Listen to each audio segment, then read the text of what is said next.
Jemur ikan maru. Katanya panas matahari bagus, Bu. Wah, emang kayak burung aja kamu jemur. Ikannya akan jadi lebih banyak bunganya. Makanya ini tak taruh di sini. Emang kiper Maru banyak dramanya. Kesel aku gonta-ganti.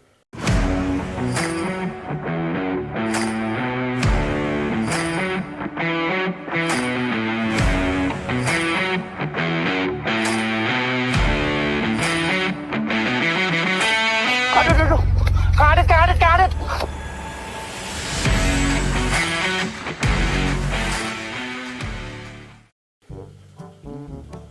Ngapain ya ini? Hari ini kayaknya ada sinar matahari. Gimana kalau jemur maru saja ini? Ada maru tak taruh di galon. Kita jemur aja ini. Ayo. Tapi kok malah mendung ya? Gimana ini? Kena nggak sinar matahari di sini nih? Ngapain orang itu? Bawa galon-galon kemana-mana itu? Ngapain? Bawa galon itu ngapain? Saya, Mas. Iya. Saya toh? Ini, Mas. Lagi nyari panas matahari nih buat jemur ikan maru. Katanya panas matahari bagus buat treatment maru ini. Apa? Mau jemur maru? Emang kayak burung aja kamu jemur. Tiap pagi kamu keluarin, nanti sore kamu masukin, kayak burung aja. Emang itu beneran itu marumu bisa jadi bunganya lebih banyak kalau dijemur? Emang kamu yakin itu? Kamu nggak pakai logika, ini sinar matahari nanti tembus ke dalam galonmu itu, nanti lama-lama panas, ikanmu bisa mati loh itu. Apalagi itu bolongannya cuma segini, emang nggak mati itu. Aneh-aneh wae. Beneran, Mas, ini katanya lagi viral di Facebook itu, ikan ini harus dijemur ini. Jadi biar panas matahari itu menghangatkan airnya, nanti ikannya akan jadi lebih banyak bunganya. Makanya ini tak taruh di sini, ini tak taruh di bawah terik matahari ini. Ini sampai berbulan-bulan. Jadi biar nanti ikan ini tak treatment, bunganya banyak, jadi mahal ini. Ya, maru ya. Semoga ini bisa jadi tambah bunganya ini.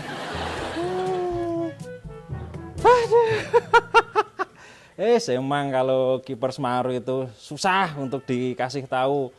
Pengennya dong ngeyel we. Itu beneran loh, itu kalau kamu jemur itu 12 jam mati lama-lama itu. Karena tak kasih tahu ya, ini sinar matahari itu kan panas ya, langsung kena galonmu, sementara galon itu kan tertutup. Wes lah, kesel aku. Emang kiper maru banyak dramanya. Kesel aku gonta-ganti. Mending delok santai gue lah. Aduh. Pada ngapain ini? Banyak drama aja kayak kiper maru. Saya, Mas. Iya. Saya toh. Zaman sekarang ini. Halo, assalamualaikum teman-teman. Kembali lagi di Sansan TV. Nah, yang tadi itu adalah percakapan antara kiper maru yang satu dengan pro treatment dengan logika. Wes, kalau ini treatment dengan egois. Kenapa aku bilang egois? Karena ya memang kalau aku sendiri memang tidak suka ikan itu dijemur, teman-teman. Kayak yang tadi itu, kayak ini nih misalnya, ini kan dijemur ya. Nah, di galon ini kan cuma kecil.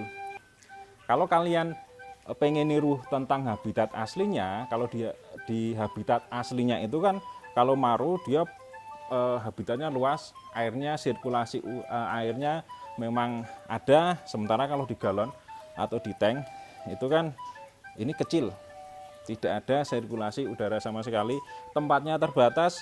Apalagi kalau di galon biasanya cuma dikasih bolongan kecil kayak gini nih.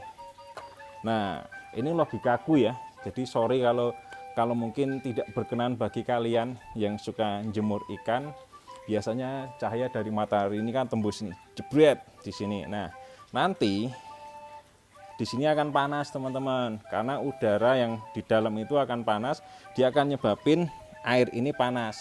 Ketika air ini panas, pH-nya akan naik secara drastis. Jadi kalau di air itu, kalau dia kena panas, pH-nya akan naik, kalau dia dingin pH-nya akan turun. Nah, perubahan pH yang secara drastis itu yang menyebabkan ikan banyak yang pH shock, akhirnya gugur satu persatu.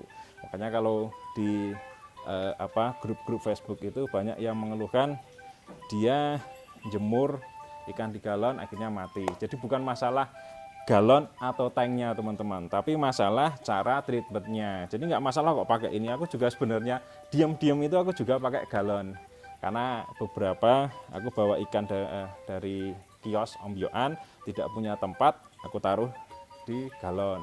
Nah, nanti aku perlihatkan tempat-tempat yang bagus untuk treatment galon seperti apa ya. Ya bukan hanya treatment galon, tapi juga treatment di dalam tank, di outdoor atau semi outdoor. Bagusnya yang seperti apa? Oke.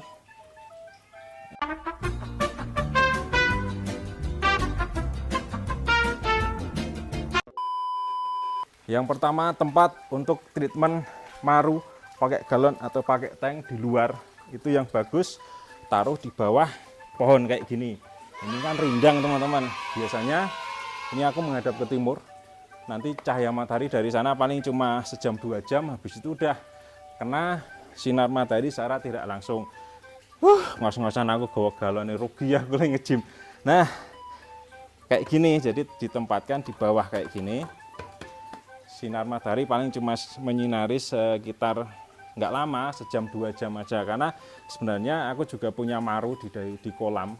Aku perhatikan perilakunya, dia itu kalau ada sinar matahari paling cuma muncul nggak lama, beberapa menit, habis itu dia sembunyi di bawah enceng gondok. Nanti aku perlihatkan seperti apa kondisi kolamku ya, buat maruku, karena memang itu tak pelajari.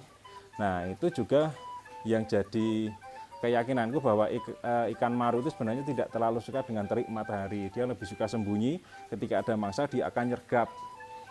Begitu juga ketika perilaku itu dibawa ke dalam maru peliharaan kita. Jadi jangan sampai kena sinar matahari secara total 12 jam, nanti berhari-hari kayak gitu biasanya akan cepat mati teman-teman. Selain amoniaknya dia akan cepat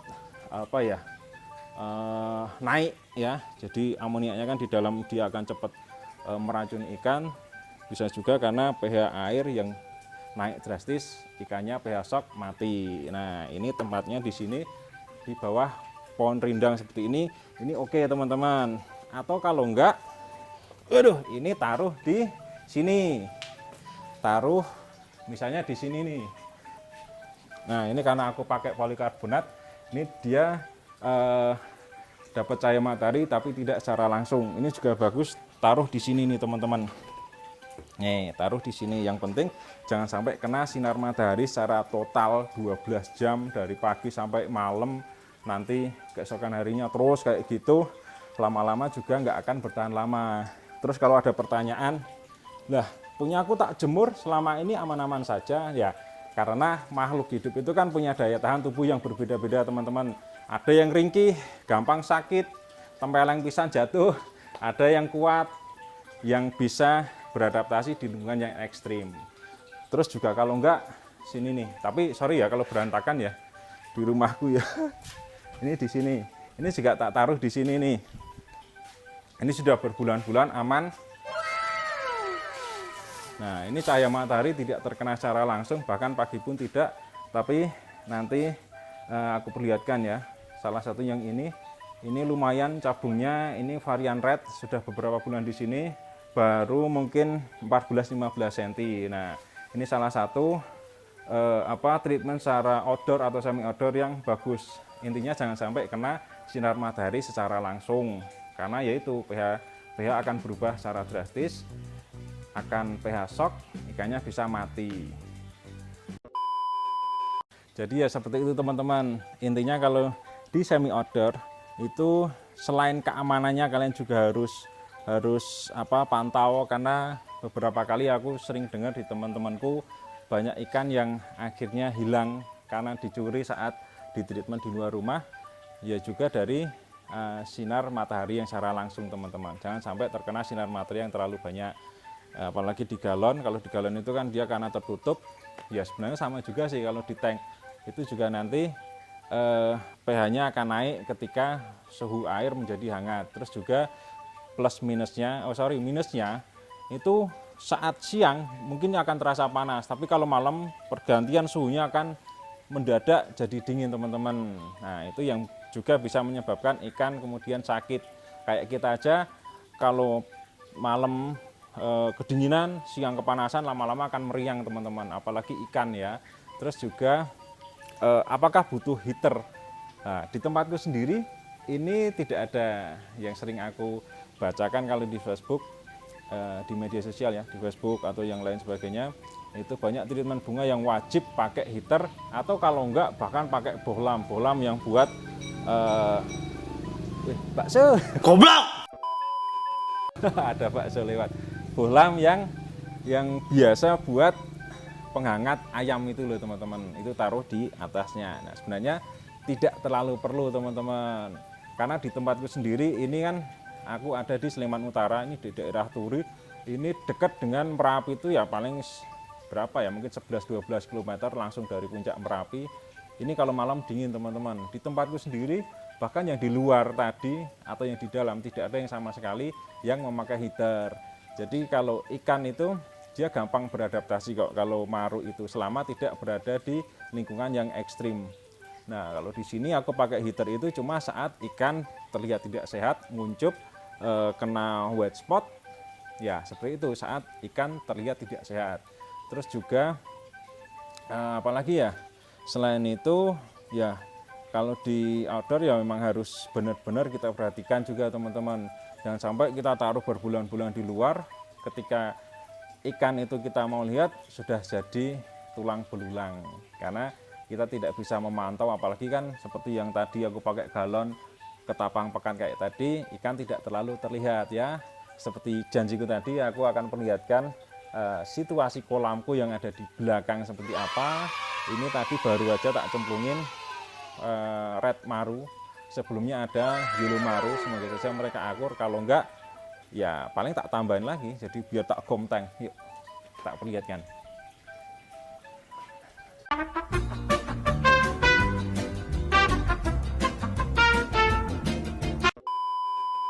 Oke teman-teman, seperti yang aku janjikan tadi, nah ini kondisi kolamku, cuma pakai plastik, cuma bawahnya tak kasih pasir malang ya, pasir malang bekas yang beberapa tahun sudah tak pakai, tak taruh di sini. Ini sebenarnya ada 2 maru, kalau nggak sembunyi ya. Yang satu ada varian red, itu baru tadi siang nyemplung. Terus kalau yang sebelumnya itu ada maru varian yellow. Ini sudah beberapa bulan di sini, mungkin sekitar 40-an cm ada kali ya. Nah ini di sini biasanya aku pelajari tentang maru yang ada di sini. Ketika sinar matahari langsung menyinari kolam ini, biasanya dia paling muncul cuma saat dia mau minta makan. Jadi aku kasih pelet, biasanya dia akan muncul, kemudian dia akan sembunyi di bawah enceng gondok seperti ini teman-teman. Nah ini memang tak kasih enceng gondok buat dia tempat sembunyi, dan alhamdulillahnya sih selama ini ikan ini baik-baik saja, karena selama kecil, karena aku pelihara dari ukur 10-11 cm, dia sudah terbiasa dengan air dingin. Jadi ikan itu kalau ditaruh di air yang dingin, walaupun sebenarnya maru itu kan asalnya di Kepulauan Borneo ya, yang yellow sentarum atau yang dari maru Borneo, dia kan asalnya dari sana, dan perairannya itu kan hangat karena dekat dengan Khatulistiwa. Nah walaupun ditaruh di tempat yang dingin, insya Allah sih dia akan bisa beradaptasi dengan cepat teman-teman. Dan terbukti sih di sini, kelihatan ya, tapi nggak tahu itu apakah akan akur atau tidak. Nah kalau ditempatkan di kolam itu yang varian yellow tadi, itu tak cemplungin sekitar beberapa bulan yang lalu, belum ada 30 cm, sekarang udah hampir 40 itu. Gedenya cepat banget kalau ditaruh di kolam teman-teman. Nah biasanya karena aku juga sering jemur pelet di sini. Nih, ini belum jadi karena baru tadi siang aku bikin. Biasanya tak kasih ya, walaupun rebutan sama ikan nila ya. Biasanya tak kasih kayak gini nih. Mana nggak kelihatan? Tuh. Nah, biasanya muncul saat dia dikasih makan kayak gitu. Kayaknya belum benar-benar akur ini. Nih, lagi. Tuh, rebutan sama ikan nila. Tapi dia pakannya terjamin karena hampir setiap hari tak kasih pelet, tak kasih nelem-nelem juga di sini. Ya kayak itu tadi teman-teman. Aku bicara tentang maru yang tak jemur. Ya bukan maru yang tak jemur sih, tapi kita bicara tentang yang lagi hype sekarang ini tentang maru yang harus dijemur untuk treatment bunga. Kalau menurutku sih bukan masalah galon atau tanknya ya kalau aku ya, karena yang penting kan cara kita treatmentnya teman-teman. Jangan sampai karena keegoisan kita paksa, kita jemur seharian selama beberapa minggu, beberapa bulan, dan akhirnya ikan mati ya. Walaupun banyak anggapan yang ya kalau mati gagal beli lagi, gagal beli lagi. Nah itu kan agak egois ya, karena kan kita pelihara ikan hidup, segala kematian, kehidupan, baik buruknya ikan itu kan kita yang bertanggung jawab. Jadi kita harus bisa mungkin sebaik mungkin memelihara ya dengan sebaik mungkin teman-teman ya. Bahasaku jadi muter-muter ya. Gitu aja, terima kasih. Wassalamualaikum warahmatullahi wabarakatuh. Semoga ini bisa mengedukasi kalian, bisa menghibur kalian. Dan ini hanya opini pribadiku yang bisa saja benar, bisa saja salah. Bye-bye.